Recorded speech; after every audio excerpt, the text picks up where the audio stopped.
Повисоки цени во однос на мај или зголемена инфлација. Ова се двата параметри кои денес министерот за економија и труд Бесар Дурмиши ги постави како услови за воведување на мерки за ограничување на растот на цените.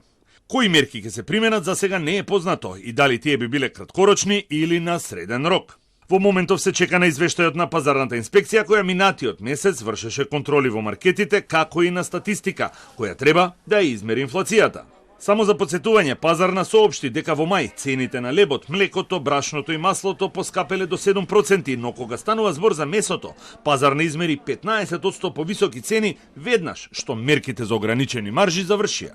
Ако инфлацијата е во ова ниво што е, тоа е, значи, да, тоа е прифатливо и е во стабилна форма. Ако инфлацијата оди погоре, да речеме, стигне до 4% или повеќе од 4%, тогаш нормално дека тоа е алармантно и ние нормално дека ќе реагираме. Овие проценти, ако се истите се зголемени во наредниот месец, тогаш нормално дека ќе направиме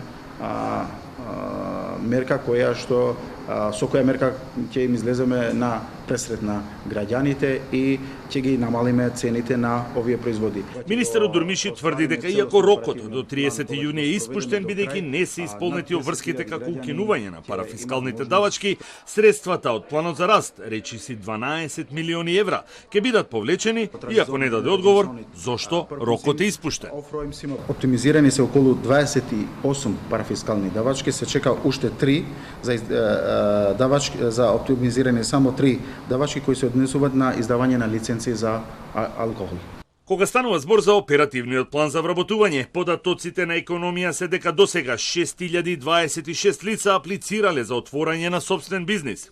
1100 фирми аплицирале за преземање на невработени млади лица, а се отвара и нова опција за практиканство со која работа ќе може да најдат уште 1400 невработени.